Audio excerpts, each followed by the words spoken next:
Hey y'all, GamePro here. I am back from this very lengthy hiatus I was on. Yeah, I apologize for being absent for months, but I'm back playing through another Alex Kidd game. This time it is Alex Kidd and Shinobi World. Yes, it's a platformer. Yes, it's a Sega game. I do a lot of those. Who was surprised?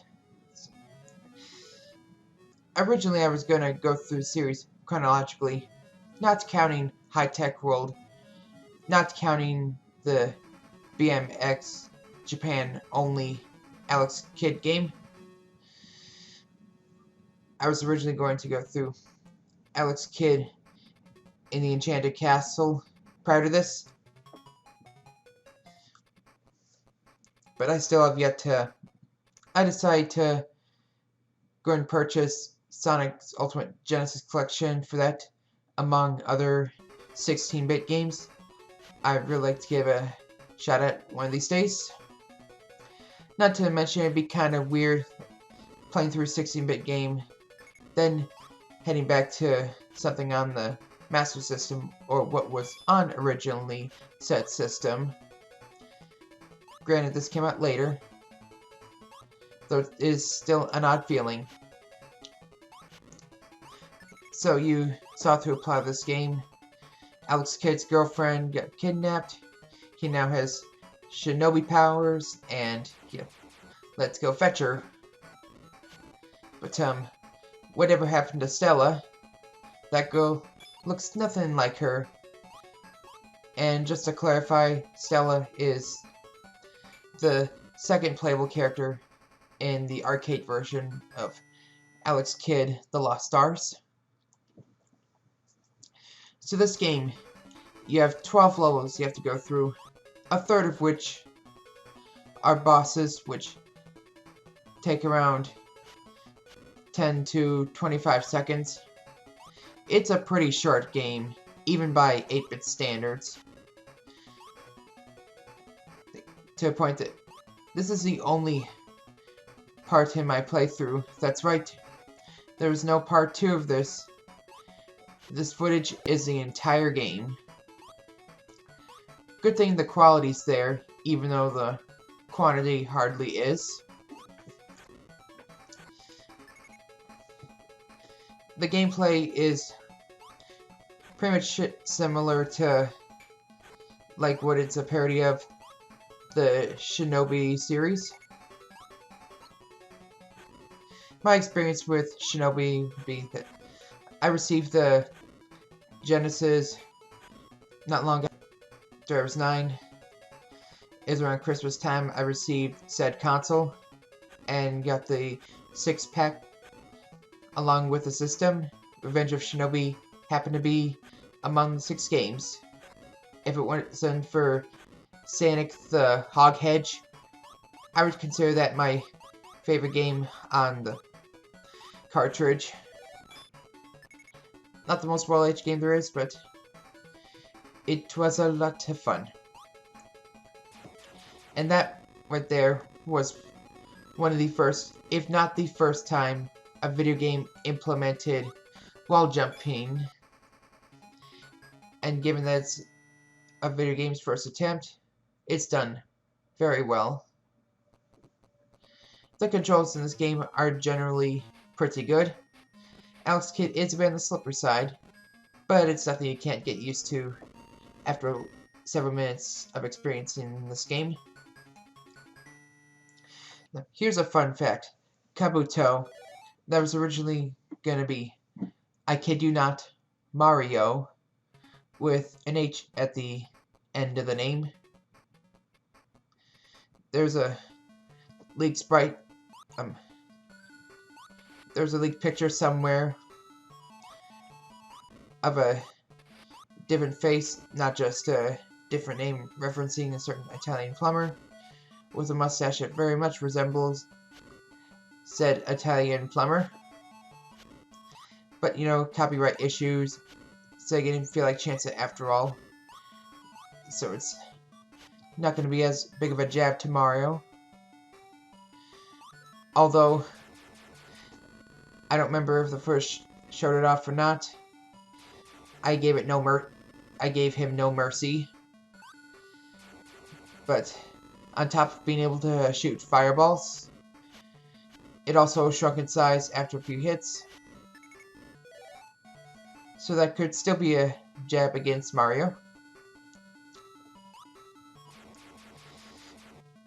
Pretty strange.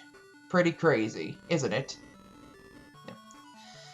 A lot of people state that this is the best Alex Kidd game out of the 6 games he has been in, and I will not argue with that. I enjoy this more than Alex Kidd in Miracle World, and especially Lost Stars. Admittedly, I don't quite like the music as much as the other said games, but the gameplay, the design, it is a lot better. Even Miracle World, which I still enjoy to this day, let's be honest, the design in that game is a bit, if not a lot, on the amateurish side. It kind of does feel like obstacles and enemies are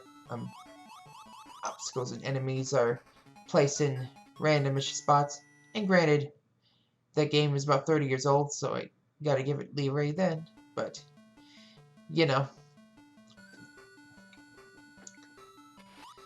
So one thing about this game, as you can see, you're able to receive up to 6 hits, assuming you are at the maximum health. There are a fair share amount of treasure chests to try to open, and often they will contain health restoration for Alex Kidd. Sometimes you're able to power up your katana, or even change your weapon to a spear. But most of the time, it'll be hearts. If you're, however, full on health, you'll instead receive an extra life from it. And given this game only has one continue if you end up losing all your lives the first time, definitely be racking up on them extra Alex Kidds. Pretty challenging game. Not in the level of, like, Ghouls and Ghosts or even Castlevania. Though it is still challenging enough. It took me about 8 tries before I was able to finish the final boss.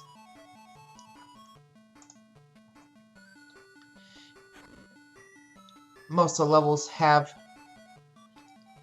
a treasure chest with a spear in, and that'll make especially boss battles a lot easier. Except for this upcoming one, which I actually do find easier with a katana.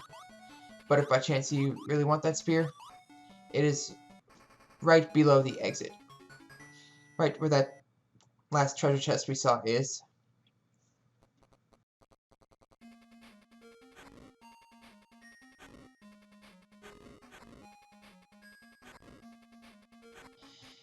You gotta take care of a certain amount of helicopters, which I swear resembles Opa Opa, if I'm able to speak properly.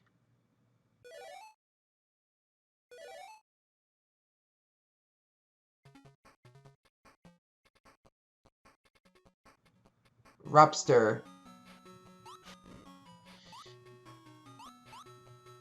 Because, Japanese localization with the R and the L.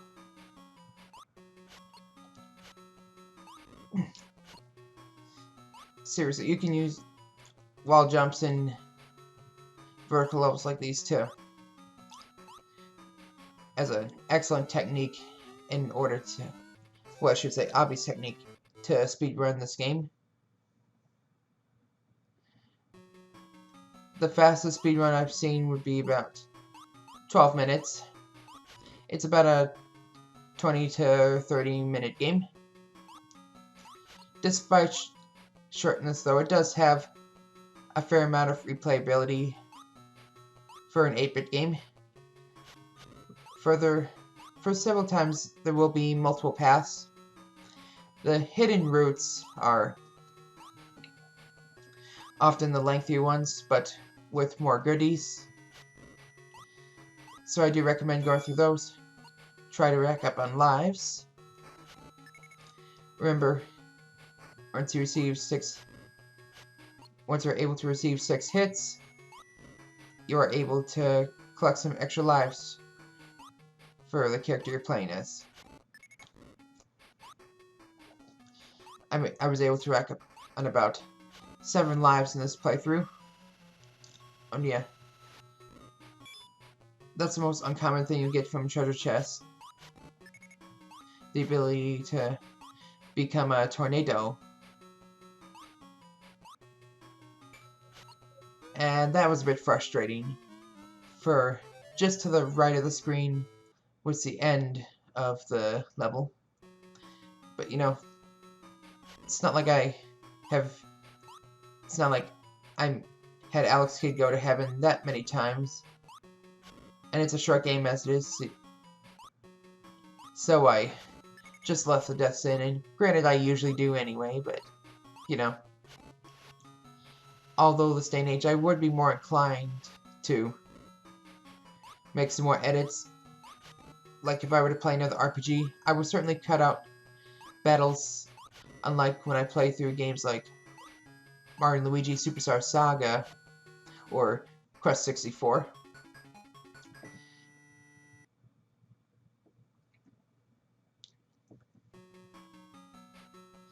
And here I'm about to show a hidden path. As much as I enjoy jumping over magma, avoiding bamboo, and whatnot, no sarcasm, why not show off whatever secrets there may be?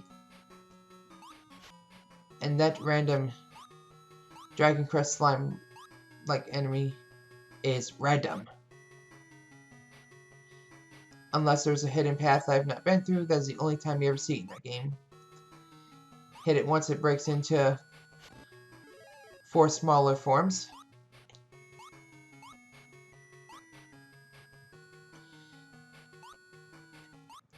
And riding on those minecarts is weird for you.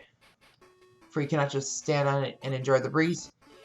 You have to run on it while you're on them minecarts. By no means is it a perfect game, but it is certain. This is the only Alex Kidd game that I'll say has aged well that anyone into platformers should get into. Whereas I say with like Miracle World, I say approach with caution.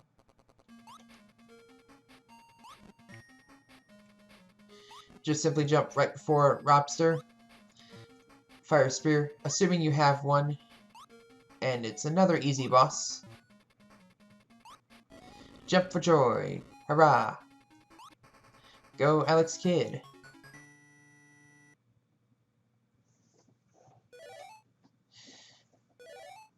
Now I certainly will go through when I pick up Sonic's Ultimate Genesis Collection. I will certainly go through Enchanted Castle as well. But on top of but again, that BMX Alex Kidd game is Japanese only and requires an accessory, probably only released in Japan. And High Tech World I'm not going to count as an Alex Kidd game,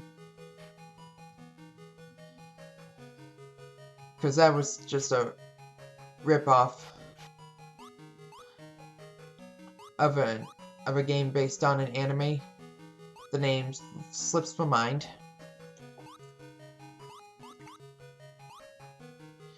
See, the alternate path is lengthier than had I taken the normal path, just to prevent the footage from getting over with before too long.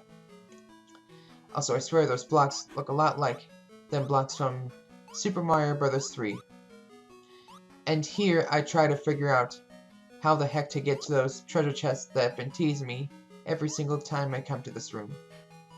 Unfortunately, viewers, I will not be able to help with that. I will not be able to show off the secret passageway or whatever. Now, this alternate path was probably unintentional.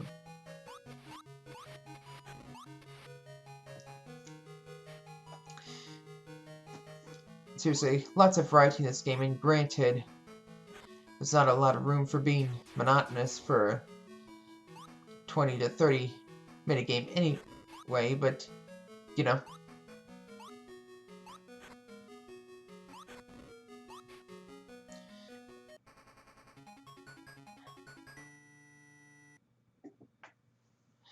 When Hanzo, that boss, is a huge pain if you don't know exactly how to defeat him, if you don't know the pattern exactly. But prior to that, 4-2 more or less has bare bones boss rush. We are facing through not Mario again. Unfortunately, we're not facing through not Opa Opa again. Although Rapster will also be. See how he is throwing fireballs? And great. Alex is taking another trip to heaven. Clearly a lot more challenging with a katana. It had no chance when Alex Kidd had a spear. Those fireballs are pretty easy to dodge, for they do bounce pretty high. And also one thing to bring up. Oh hey, not Thwomps. Don't get too hasty with slicing him. Wait till he gets about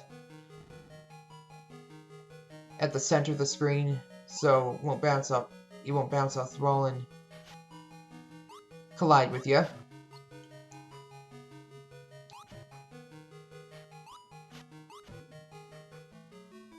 And this boss is just as challenging.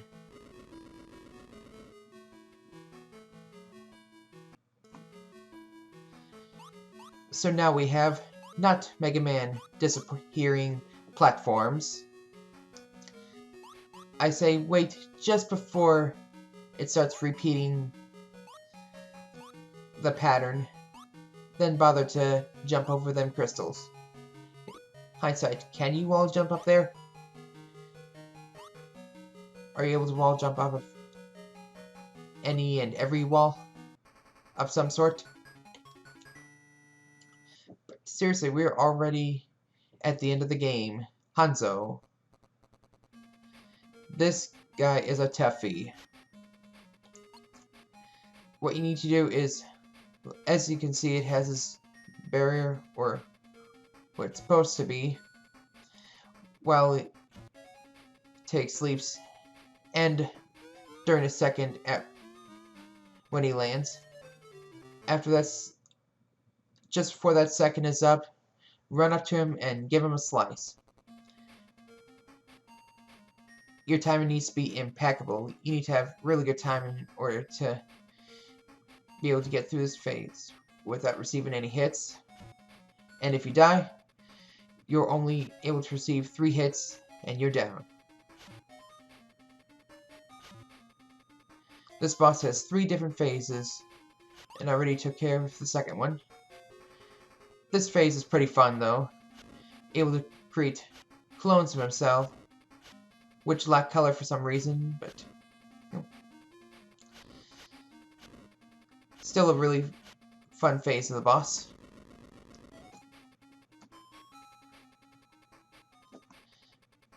And jumping for joy again.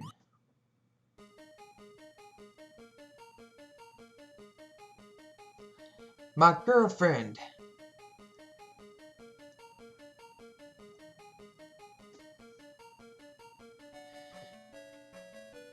And back in this peaceful scenery. Yeah, I can't stress enough. This is seriously it. It's worth the $5 if you are into platformers. It really is, but don't expect a lot more other than some multiple paths.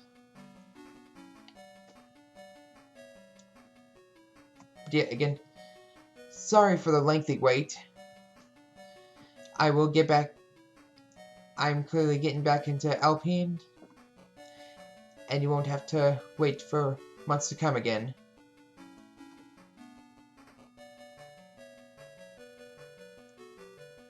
The end. So, thanks for watching, y'all. Have yourselves a good day. A good one, I should say.